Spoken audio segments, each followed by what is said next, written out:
Charles Driggs, regional manager. It just made me vice president. Yeah, start Monday, as a matter of fact. Oh, yeah? Vice president? Oh, well, here's to you, Mr. Vice President. Yeah. Want some? No. Come on, Charlie. Come on.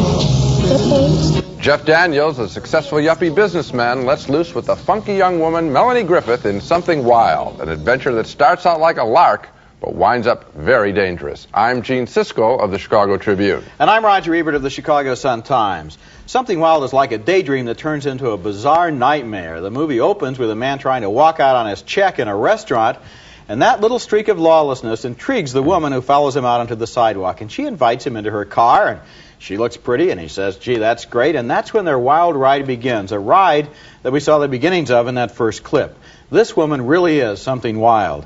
She handcuffs the guy, she has him lie to the office about why he won't be back that afternoon, she seduces him in a cheap motel, and after they start to like one another, she takes him to her high school reunion where his worst dream comes true. He meets a man that he works with at the office. Charles Driggs!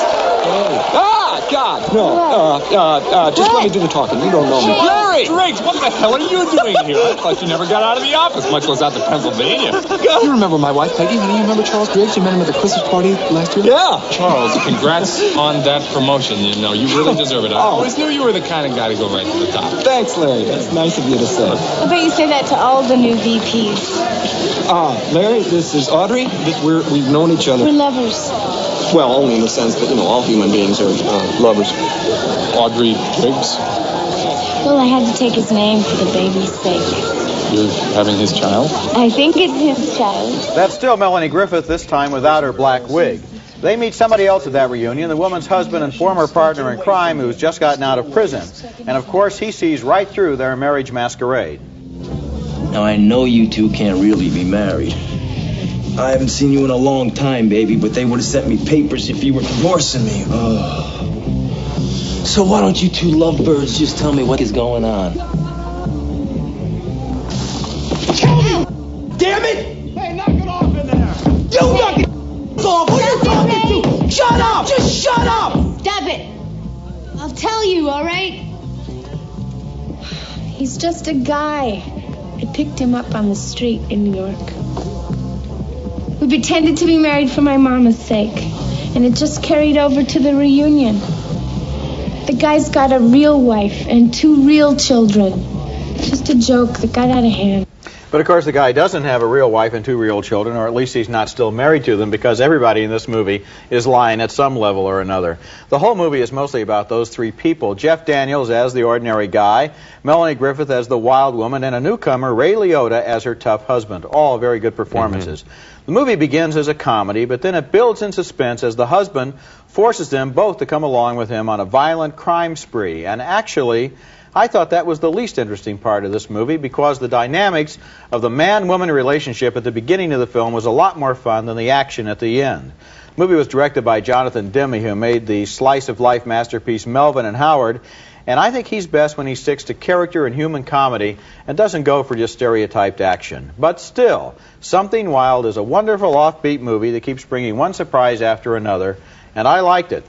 I liked it too, and it didn't bother me that it went off into dangerous land, because if you play with fire, you get burned, and that's what a little bit of this film is about. I thought that this actually, with all the violence and the rough language which you could hear missing from that scene, I felt that this was a very traditional Hollywood kind of movie that would have been made in the 30s and 40s, in the sense that it's perfect. There isn't a scene there that rings false. Yeah. When they're on the run, you don't know what's going to happen. How many movies do we see, Roger, where you really don't know what's going to happen? And this movie had me just glancing about. Yeah, you know, it really did fool me, honestly. In a way, it could play in a double bill with It Happened One Night with Gable and Lombard. A violent one. Right. It has that feeling of Hollywood tradition to it. Does. It's well made, it's funny, Yeah. it moves fast, and Jonathan Demme, once again, he can do everything. His last movie was Stop Making Sense, a concert film. And this Jeff Daniels, he's quiet about himself, but boy, he turns in one good one after another, terms of endearment, and now this. Gable and Colbert, by the way. Okay. I said the wrong people. Okay. Our next film is one of the most eagerly awaited films of the year. It has quite a pedigree. It was the grand prize winner this year at Cannes Film Festival. It's the latest film from the director of the Oscar-winning The Killing Fields, and the latest film to star Robert De Niro and Jeremy Irons, two of our very finest actors, to be sure. How can you beat a film like that? Well, I think this film is beaten down with an overlong, obvious script as De Niro plays an 18th century mercenary soldier out to capture South American Indians for cheap labor for the Spanish and Portuguese. Jeremy Irons plays a missionary trying to bring religion to the Indians. Here, De Niro is on the attack.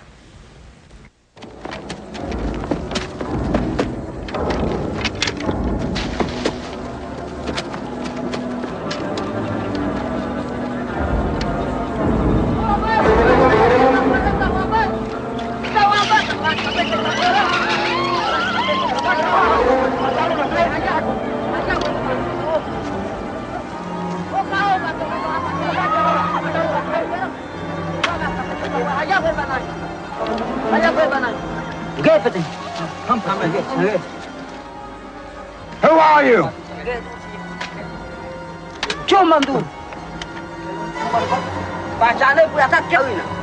So you're hunting above the falls now, Captain Mendoza. That looks good, but then the film gets preachy as De Niro meets Irons, who converts him to his religious cause. Then De Niro wants Irons to bless him when he goes into battle against his old gang who are trying to exploit the Indians. If you're right, you'll have God's blessing. But if you're wrong, my blessing won't mean anything. If might is right, then love has no place in the world. Maybe so, maybe so. But I don't have the strength to live in a world like that, Rodrigo. This film is so well intentioned, you can see it in that scene, that it just hurts when it doesn't work well. The plotting is so obvious, with the man of peace there and the man of war debating what to do to combat evil, violent men. You can't fault the performances, but the script, it's overwritten, restating every point at least twice. This film needs editing badly. It also needs some surprises. I was touched only by its ending, but even then, just a little. I can't recommend The Mission, and I am really surprised to say that. Boy, I was surprised too. I saw this movie at the Cannes Film Festival, and it's been shortened a little bit since then. I've seen it again. The shortening didn't help because there's no overall organizing pattern. They started with a great idea. They started with a great vision of these people in the jungle, the man of peace, the man of war, the Indian society coming in to destroy it. That's the material, but they think the material is enough. They don't, I think, supply a story that involves us in this drama and makes us really care about the ending. It's all spectacle. It's not narrative. This story of, the Indians being exploited, it's a tragedy, but it's one that has been used in the movies a lot, and we know that, the third world being exploited. I think you then have to do something special. Now, in The Killing Fields, this last guy's films, Roland Joffe, he took us into this story of this Cambodian man and focused on it. That was what was special. Here, he does not spend enough time with the Indians. And I think that's his mistake. He forgot to go there, and that's where the drama is. Okay, I'll give you that. He doesn't spend enough time with the Indians. He also doesn't spend enough time with Irons and De Niro. They didn't have the big scenes in which they really expressed how they felt and what they were about. Oftentimes they're seen in symbolism, being paddled along the river, seen in the trees, conducting the choir and so forth. Too much atmosphere and not enough of what are these people, what do they have to say, what's their relationship, what do they care about. That would have made it into a better movie. I agree, and it's too bad. Our next movie is named Hoosiers. I suppose everybody knows that's what they call people from Indiana, or at least everyone know does. that in Illinois, anyway. Does everyone know that? Yeah. I don't know. Maybe you should consider this review, though, sort of an early warning, because the movie hasn't opened in most parts of the country. In fact, it's opening only in Indiana, and it's going to open elsewhere in January, but I think they ought to open this one in New York and L.A. to qualify for Academy Awards, because I think it's that good, especially some of the performances. This is a wonderful, exciting, heartwarming movie. Now, I used to be a sports writer when I was in high school, and quite honestly, I thought this movie was as much fun as going to a high school basketball game. and that's praise. The film stars Gene Hackman as a middle-aged man who's hired as a basketball coach in a very small Indiana town. Now, what is this middle-aged guy doing in such a backwater? He only has 7 players to start the season with on his team, but he works hard with them, and they get to be pretty good. And the early scenes in the movie are mostly about how he convinces them that they really can play good basketball. Here's what we're going to do. Jimmy, they're going to be expecting you to take the last shot. We're going to use you as a decoy. Buddy, you get the ball, give the rail on the picket fence. He's going to take the last shot. All right, let's go. What's the matter with you guys? What's the matter with you?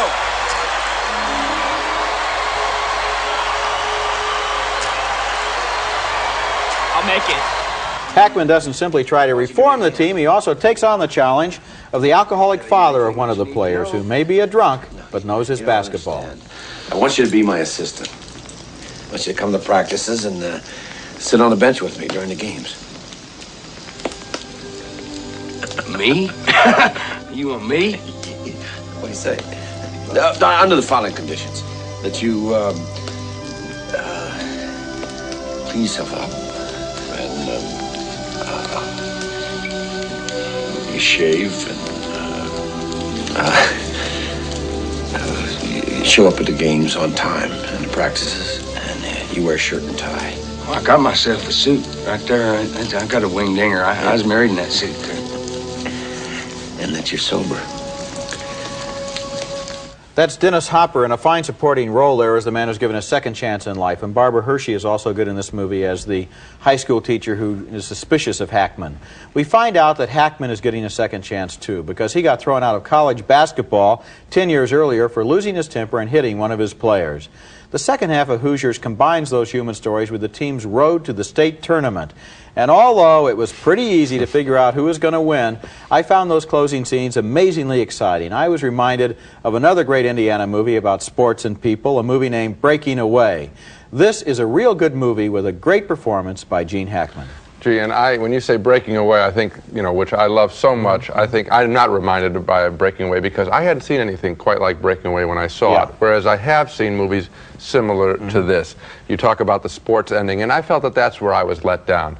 Gene Hackman is quite wonderful. I think the movie lays it a little on thick by having him cure an alcoholic as well as romance this other woman. I think that's a little extra, and help the team too. I mean, this guy, and rehabilitate himself. I just think he's asked to do too much. It's a nice performance, but then when they get on that basketball tour, I just wish some variation had been played. Something had been played that made it a little bit fresh. It's not a bad movie. I just thought it was a little too predictable. Well, of course, you could always surprise everyone by having them lose all of their games and still build their character, but that wouldn't necessarily be great box office. What I liked about the movie, and I know just a little bit about sports, probably no more than you do, is that they really did pay a lot of attention to his coaching strategy, to his approach, and to the discipline that he tried to instill, and how he tried to teach them to play. And you could see that, so that it was a sports movie where the actual strategy was part of the plot, in addition to all the other things you're talking about. Yeah, but I went to high school in Indiana, and I know that the team that they would have played against, as one of the South Bend teams, would have blown them right off the court. Yeah, but what you also know, of course, is that that's a totally irrelevant thing for a movie critic to say, because special knowledge has nothing to do with whether a movie works and whether it's entertaining. So you're ashamed of yourself. I always thought my special knowledge was why I was on this show. Special knowledge about movies, but not about Indiana basketball. Coming up next, and did you play, by the way? No. No? Too bad. Might have made a short, but he hustles. Our next film is so inept that just when I thought Howard the Duck had the worst film of the year prize all locked up, here comes Sky Bandits to give it a run for the money. Sky Bandits is a laughably bad adventure film that is a bad cross between Butch Cassidy and the Sundance Kid and those magnificent men in their flying machines. And Roger, I had to say bad cross, so in the ads they can't say it's saying it's a good cross. It's a bad cross between those films.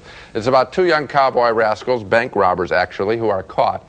As punishment, they are conscripted into fighting for the Allies against the Germans in World War I. But they soon trade the infantry clothing for piloting planes, which they do about as well as they rob banks.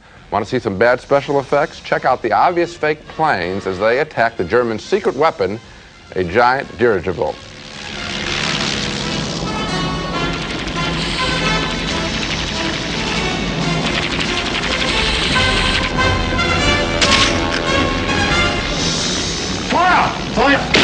Spend enough money in a toy store, you could make that kind of movie at home. Just as embarrassing, the boys' love interests. A couple of French girls with some very bad French accents who fear the boys are going to chicken out of battle. They are running away to Switzerland. Oh, Barney. C'est pas possible. You will destroy the airship. You can do it. Sure. But all that matters is that you two are with us, right? No. Yvette. I got my reasons for doing what I'm doing, all right? Oh, Yvette. Even, they picked the most obvious French names. Give the her other a... one is Mitsu. Why don't you give me, Giselle or something different, not Yvette. They all look like they belong in a Calvin Klein ad for underwear rather than acting in this stupid movie. The acting is pathetic. The special effects are not special. The only entertainment value is one's amazement at just sitting there seeing how bad a movie can be. You know, you talk about the French girls. They have a very thankless role in the film. Right. They meet them. They get to live in their tents at the airfield. The commandant's pretty understanding. There's no sex in this film, and then frankly. they spend, no, there's no sex at all. And then they spend the whole movie on the ground looking up at the sky for their returning masters. Now, in the Battle of Britain, a movie made in 1969, their roles were played by a dog. That's right. Better. This movie, it really is bad. The only reason to go see it at all is to see how bad special effects can be. That's exactly right. Raisinets and Goobers are playing everywhere, starring plump, juicy raisins and great golden peanuts. Both now feature creamy Nestle milk chocolate. Get all the natural action of fiber you need for healthy regularity. Concentrated in easy-to-swallow FiberCon laxative tablets. FiberCon. Shout. Now improved with 25% more cleaning power. Want a tough stain out? Shout it out. Tap and SureCook Space Saver Microwave is perfect for kitchens where space is at a premium. Tap and Touch solid state controls, automatic temperature probe, and wood grain decor. Furnished by Tap.